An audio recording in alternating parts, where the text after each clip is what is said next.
कौन है, सामने कौन है, आपका शत्रु कौन है, आपका मित्र कौन है, उनकी शक्ति कितनी, उनकी संख्या कितनी है, इसका सही आकलन करके सही नीति बनाता है। क्योंकि मेरे पिता सेना में रहे, हम लोग सैनिक परिवेश से हैं, स्थिति पर विचार कीजिए, छोड़कर बैठ जाते हैं।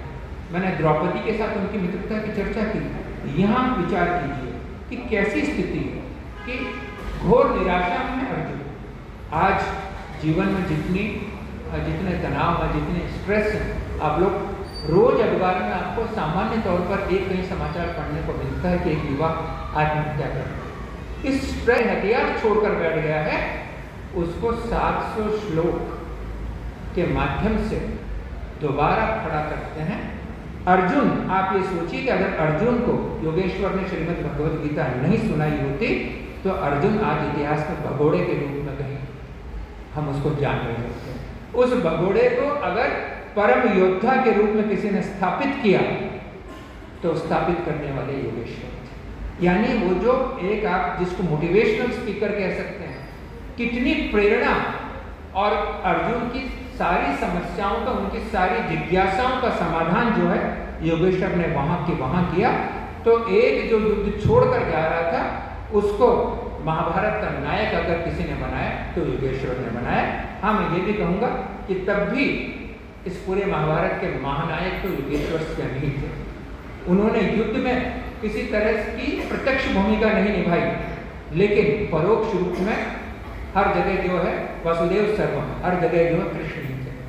उन्होंने दुर्योधन, वो जानते थे कि दुर्योधन मूर्ख है, इसलिए कहा कि दोनों में से एक चुन ले, कृष्ण या कृष्ण की सेना, नारायण या नारायणी सेना। दुर्योधन ने नारायणी सेना चुनी। लेकिन हमेशा ध्यान दीजिएगा कि यदि बुद्धि का प्रयोग ना हो तो केवल शक्ति, एकमात्र अकेली शक्ति कुछ नहीं कर सकती। कृष्ण पांडवों के साथ है, अर्जुन के साथ है, और परिणाम हम सभी जानते हैं। इस जोड़ी पर भी विचार कीजिएगा। पार्थ है, अर्जुन है, और पार्थ के सारथी बने हुए पार्थ सारथी योगेश्वर कृष्ण।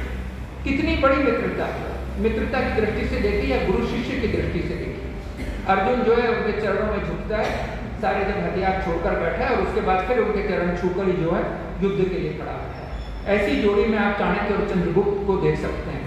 कृष्ण सलाहकार की भूमिका में, कृष्ण मित्र की भूमिका में, कृष्ण गुरु की भूमिका में, अनेक भूमिकाओं का निर्वहन जो कृष्ण कर रहे हैं। और इसलिए मैंने कहा कि कृष्णम वंदे जगत गुरु। हर जगह वो निराली भूमिका में आते हैं और हर भूमिका को वो उसका पूरी तौर पर निर्वहन करते हैं।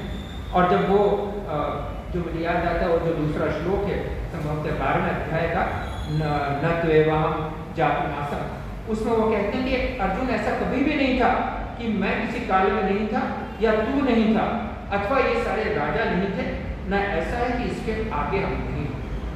यानी हम जिस सूक्ष्म शरीर की बात करते हैं वहां तक उस बात को लेकर जाते हैं। इससे पहले भी हम थे, इसके बाद भी हम होंगे। संभवतः देह का चोला बदल गया। और मैं उस आत्मा वाली बात तक भी आऊँगा। जब हम मृत्यु की बात करते हैं तो मृत्यु क्या है? मृत्यु मूल रूप से देह से चेतन तत्व का चले जाना, यानी जो आपके भीतर की चेतना है, जिसकी वजह से आप चल फिर पा रहे हैं, बोल पा रहे हैं, भोजन कर पा रहे हैं, ये जो चेतन तत्व ये आपके देह से चला जाता है, तब हम कहते हैं कि मृत्यु हो गई। लेकिन जब मैं सूक्ष्म शरीर की बात कर रहा था तब मैं इसको थोड़ा सा छोड़ते हुए, थोड़ा चूंकि समय की अपनी सीमा है, मैं थोड़ा सा इसको इस तरह से आगे लेकर जाऊंगा। उस चेतना की बात पर मैं आऊँगा अंत में। उससे पहले मैं आत्मा की अमरता की जो बात करते हैं, जब वो कहते हैं कि इससे पहले भी तू था, इसके बाद भी तू रहेगा, इसका मतलब हम स्थूल देह के रूप में नहीं होंगे, लेकिन हम सूक्ष्म देह के रूप में होंगे।